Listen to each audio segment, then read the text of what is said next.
एक ऐसा मुगल बादशाह जिसे कुछ लोग इस्लाम का सबसे बड़ा रखवाला कहते हैं और कुछ लोग भारत का सबसे बड़ा दुश्मन। एक ऐसा एम्परर जिसने सब कॉन्टिनेंट का सबसे बड़ा एम्पायर कंट्रोल किया, लेकिन अपनी कब्र मिट्टी की सिंपल जमीन पर बनवाई। एक ऐसा शख्स जिसके नाम पर मंदिर तोड़ने के इल्जाम भी हैं और मंदिर बचाने के फरमान भी। ये कहानी है औरंगजेब आलमगीर की। लेकिन रुक जाओ, अगर आप ऑलरेडी डिसाइड कर चुके हो कि वो अच्छा था या बुरा, तो शायद आपको ये डॉक्यूमेंट्री अनकंफर्टेबल लगे, क्योंकि आज हम ना डिफेंड करेंगे ना अक्यूज। आज हम सिर्फ देखेंगे, सोर्सेज के साथ, कॉन्टेक्स्ट के साथ और बिना मॉडर्न पॉलिटिक्स के फिल्टर के। जन्म एक शहजादा लेकिन अलग। 3 नवंबर 1618, दाऊद, गुजरात। यहां जन्म होता है एक ऐसे बच्चे का जो मुगल एम्पायर का 6th एम्परर बनेगा। बाप शाहजहां, मां मुमताज महल। लेकिन यह सिर्फ एक रॉयल बर्थ नहीं था, ये एक ऐसे घर में जन्म था जहां पावर कभी पीसफुली ट्रांसफर नहीं होती थी। औरंगजेब 4 भाइयों में से एक था। दारा शिकोह, इंटेलेक्चुअल, सूफी, हिंदू स्क्रिप्चर्स में इंटरेस्ट लेने वाला।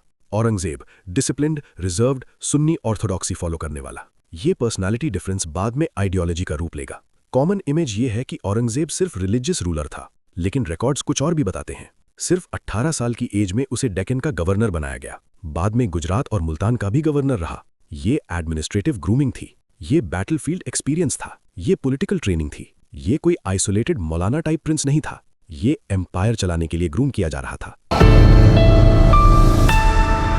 शाहजहां बीमार पड़ते हैं और मुगल रूल सिंपल था, तख्त उसका जो जीतेगा। दारा शिकोह को ऑफिशियली प्रेफर किया जा रहा था, लेकिन मुगल ट्रेडिशन में नॉमिनेशन का मतलब गारंटी नहीं होता। 1658 समूहगढ़ की battle, Aurangzeb defeats Dara. 1659 Dara executed on charges of rebellion and apostasy. Aurangzeb ने दारा पर यह इल्जाम लगाया कि उन्होंने इस्लाम छोड़ दिया है और वो एक मुर्तद बन गए हैं। इसका मुख्य कारण दारा शिकोह की मजमा उल बहरैन जैसी किताबें और उपनिषदों का पर्शियन अनुवाद था, जिसमें उन्होंने इस्लाम और वेदांत के बीच समानता दिखाई थी। ये इंसिडेंट मॉडर्न डिबेट्स का सेंटर बन गया, लेकिन हिस्टोरियन सतीश चंद्र लिखते हैं कि Mughal succession Wars brutal tradition का हिस्सा थे। शाहजहां ने भी अपने राइवल्स को एलिमिनेट किया था। तो क्या ये सिर्फ रिलीजन का क्लैश था या पावर पॉलिटिक्स? इसका जवाब सिंपल नहीं। टेम्पल डिस्ट्रक्शन सबसे बड़ा इल्जाम। अब आते हैं सबसे सेंसिटिव मुद्दे पर। 1669 में कुछ टेम्पल्स तोड़ने के ऑर्डर रिकॉर्ड हुए हैं। Kashi Vishwanath temple demolition documented है। मथुरा का केशव देव टेम्पल भी डिस्ट्रॉय किया गया। ये हिस्टोरिकल रिकॉर्ड में मिलता है, इसको इग्नोर नहीं किया जा सकता। लेकिन हिस्टोरियन रिचर्ड ईटन ने डॉक्यूमेंट किया है कि मिडीवल इंडिया में पॉलिटिकल रिबेलियन के बाद टेम्पल्स को टारगेट करना एक सिंबॉलिक एक्ट होता था, सिर्फ रिलीजियस हेट्रेड नहीं। और इसी मुगल पीरियड में कई टेम्पल्स को लैंड ग्रांट्स भी दिए गए। ये कॉन्ट्रडिक्शन अनकंफर्टेबल है, लेकिन रियल हिस्ट्री अनकंफर्टेबल ही होती है। टेम्पल डिस्ट्रक्शन हुआ, टेम्पल पेट्रनेज भी हुआ, दोनों डॉक्यूमेंटेड है। जिजिया, फेथ का इशू या वॉर इकोनॉमी। 1679 में औरंगजेब ने जिजिया टैक्स री इम्पोज किया। अकबर ने इसे अबॉलिश किया था। हिस्टोरियन जादूनाथ सरकार इसे रिलीजियस रिजिडिटी मानते हैं। सतीश चंद्र आर्ग्यू करते हैं कि डेक्कन वॉर्स और ट्रेजरी प्रेशर भी फैक्टर था। ये वही पीरियड था जब मुगल आर्मी डेक्कन में कंटिन्यूअसली एंगेज थी। वॉर एक्सपेंसिव होती है और एम्पायर अपने पीक टेरिटोरियल एक्सपेंशन पर था। तो फिर सवाल वही, फेथ, फाइनेंस या दोनों? अब एक चीज जो इमेज को और कॉम्प्लेक्स बनाती है।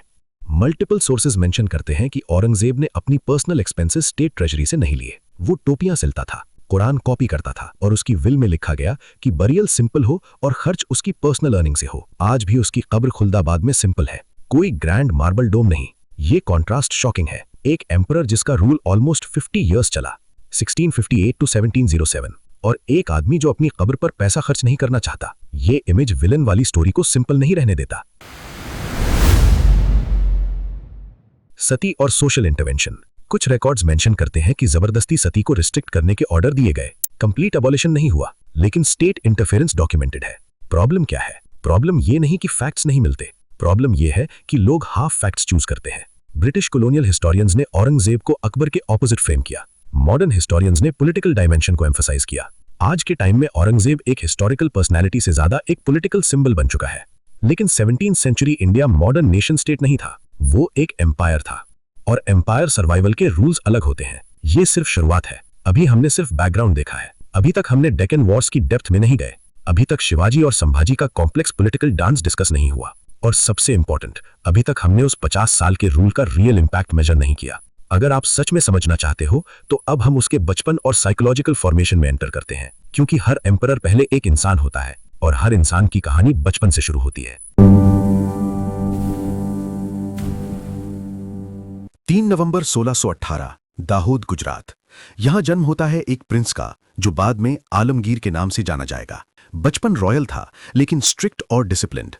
औरंगजेब का हर दिन स्ट्रक्चर्ड था। फजर की नमाज, कुरान की रेसिप्लेशन, मार्शल ट्रेनिंग और एडमिनिस्ट्रेटिव ऑब्जर्वेशन। ये रूटीन बचपन से ही उसकी पर्सनल डिसिप्लिन और फोकस को शेप कर रहा था। 7 साल की एज में औरंगजेब हंटिंग एक्सपीडिशन पर एक डेंजरस लेपर्ड को कामली फेस करता और अपने गार्ड्स को लीड करता। साथ ही हॉर्स राइडिंग और आर्चरी में एक्सेप्शनल था। बैटलफील्ड इंस्टिंक्ट्स बचपन से डेवलप हो गए। 9 साल की एज में पैलेस वाटर सप्लाई और गार्ड्स के रोटा को रीऑर्गेनाइज करके एफिशिएंसी बढ़ाई। रीजन, अर्ली प्रॉब्लम सॉल्विंग और फोरसाइट डेवलप हुई। हर सुबह कुरान की स्टडी और नमाज के साथ डिसिप्लिन और पेशेंस को स्ट्रेंथन करता। इवन जब रॉयल पियर्स डिस्ट्रैक्शंस में थे, यंग औरंगजेब अपना फोकस मेंटेन करता था। अर्ली सूफी टीचिंग्स और स्कॉलर्स के साथ एक्सपोजर उसके एथिकल और मॉरल फ्रेमवर्क को स्ट्रेंथन करते। अब जब हमने देखा कि औरंगजेब का बचपन और पर्सनालिटी कैसे शेप हुआ, नेक्स्ट स्टेप है एम्पायर के थ्रोन का बैटल और पॉलिटिकल मनूवर्स। हर ट्रेट और हैबिट जो बचपन में डेवलप हुई वो फ्यूचर कॉन्फ्लिक्ट्स और पॉलिसीज में डायरेक्टली रिफ्लेक्ट होती है।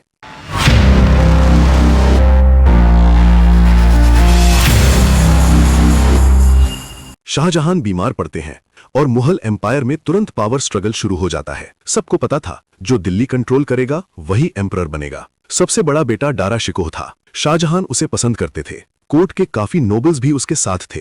लेकिन प्रॉब्लम क्या थी? मुगल रूल में थ्रोन ऑटोमेटिक नहीं मिलता था। हर प्रिंस को अपनी पावर प्रूव करनी पड़ती थी। औरंगजेब ने देखा अगर दारा एम्परर बना तो शायद वो उसको साइड कर दे या एलिमिनेट कर दे। दारा का अप्रोच थोड़ा अलग था। उसने हिंदू टेक्स्ट्स का पर्शियन ट्रांसलेशन किया। उसने हिंदू इस्लाम यूनिटी पर लिखा, मजमा उल बहरेन। कंजर्वेटिव मुस्लिम ग्रुप्स इससे अनकंफर्टेबल थे। औरंगजेब ने इस सिचुएशन को पॉलिटिकल एडवांटेज बना लिया। इंपॉर्टेंट पॉइंट, ये सिर्फ रिलीजन का इशू नहीं था, ये पावर और सर्वाइवल का इशू था।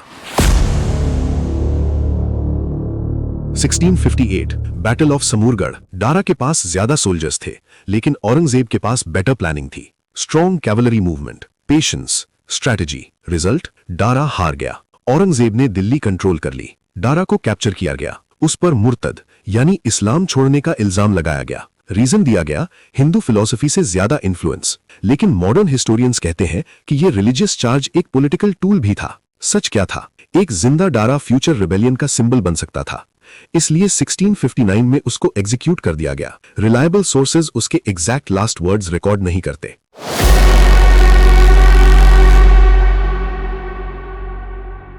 औरंगजेब ने शाहजहां को नहीं मारा। उन्हें आगरा फोर्ट में हाउस अरेस्ट में रखा गया। रीजन सिंपल था, शाहजहां अब भी लेजिटिमेसी का सिंबल थे। उन्हें फ्री छोड़ना रिस्क था। उन्हें मारना पॉलिटिकल बैकलैश क्रिएट करता।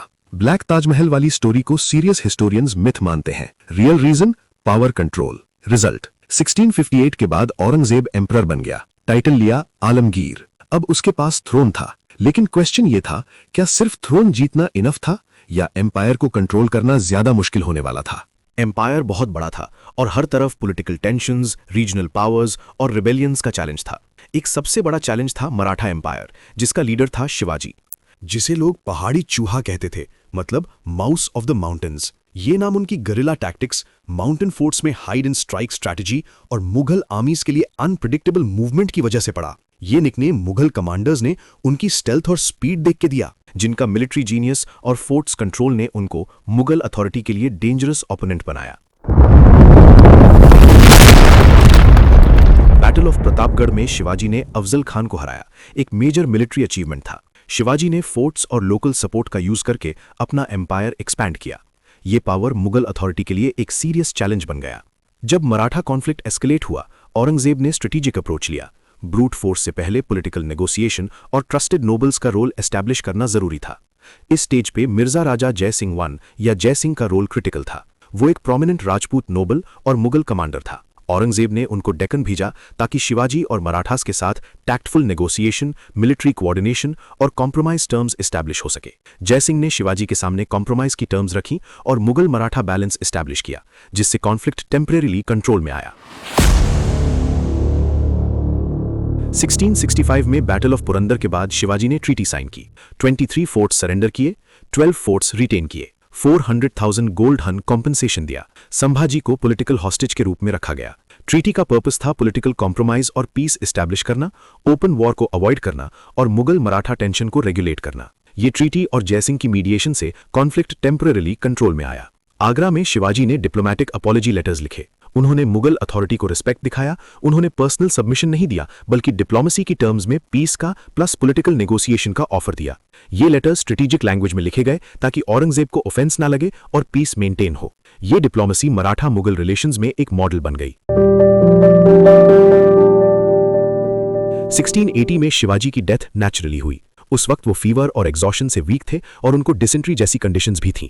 रिलायबल हिस्टोरिकल रिकॉर्ड्स अश्योर करते हैं कि शिवाजी की डेथ नेचुरल कॉजेस से हुई, ना कि असैसिनेशन या पॉइजनिंग से। इसका सबसे क्रेडिबल व्यू ये है कि उनकी हेल्थ डिटीरियरेट हो गई थी आफ्टर लॉन्ग कैंपेन्स। शिवाजी के बाद गद्दी पर आए उनके बेटे संभाजी। एक्सेशन स्मूथ नहीं था, लेकिन उन्होंने क्लियर कर दिया कि मराठा रेजिस्टेंस रुकने वाला नहीं है। 1681 में उन्होंने बुरहानपुर पर रेड की, जो मुगल ट्रेड और रेवेन्यू का मेजर सेंटर था। इसी फेज में मुगल एम्परर औरंगजेब खुद डेक्कन आ गए। Satish Chandra medieval India from सल्तनत टू द मुगल्स के मुताबिक ये कॉन्फ्लिक्ट इंपीरियल प्रायोरिटी बन चुका था। संभाजी ने गुरिल्ला टैक्टिक्स कंटिन्यू रखी, जिसे स्टुअर्ट गॉर्डन द मराठास 1618 में मराठा स्ट्रेंथ का कोर बताते हैं। 1689 में संगमेश्वर के पास मुगल कमांडर मुकर्रब खान ने उनको कैप्चर कर लिया। इसका मेंशन मुगल क्रॉनिकल मासिरे आलमगीरी में मिलता है। अब टॉर्चर के क्वेश्चन पर जादूनाथ सरकार लिखते हैं कि उनको पब्लिक ह्यूमिलिएशन और हार्श पनिशमेंट दिया गया था, लेकिन एग्जैक्ट म्यूटिलेशन डिटेल्स पर हिस्टोरियंस कॉशियस रहते हैं क्योंकि कंटेम्पररी मुगल रिकॉर्ड्स उन्हें क्लियरली कंफर्म नहीं करते। एक बात ब्रॉडली अग्री की जाती है, उनको इस्लाम एक्सेप्ट करने का ऑप्शन दिया गया था, उन्होंने मना किया और उसके बाद उनको कैपिटल पनिशमेंट दिया गया। पिछले 50 सालों में भारत दुनिया का एक सुपर पावर बन गया था। शहरों की शान और धन संपत्ति इतनी थी कि हिस्टोरियंस के मुताबिक 17th सेंचुरी में भारत की जीडीपी लगभग 25% थी। 1/4 दुनिया का वेल्थ सिर्फ यहां था। आज के नजरिए से ये बिलियंस ऑफ डॉलर्स के बराबर है। औरंगजेब के राज में मुगल दरबार में काफी हिंदुओं ने अहम पदों पर सेवा की। महाराजा जयसिंह, राजा राम सिंह एम्पायर को चलाने में क्रूशल रोल प्ले किया। यह दिखाता है कि एम्पायर के अंदर टैलेंट और डाइवर्सिटी का इंपॉर्टेंस कितना था।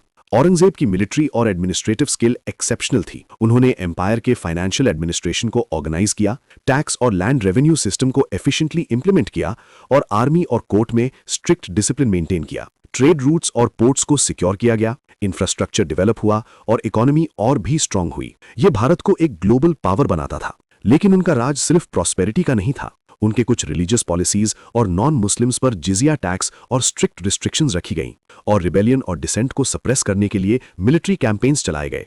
संभाजी महाराज जैसे लीडर्स को कैप्चर और कैपिटल पनिशमेंट फेस करना पड़ा, जो एम्पायर के हार्श पॉलिटिकल रियलिटी को दिखाता है। इस दौरान एक मिसाल दी, अपनी इकोनॉमिक और मिलिट्री पावर के साथ अपनी स्ट्रैटेजी और रेजिलियंस भी दिखाई। गुड और ईविल, लॉयल्टी और बिट्रेयल, करेज और एम्बिशन, ये सब इस एरा का हिस्सा था।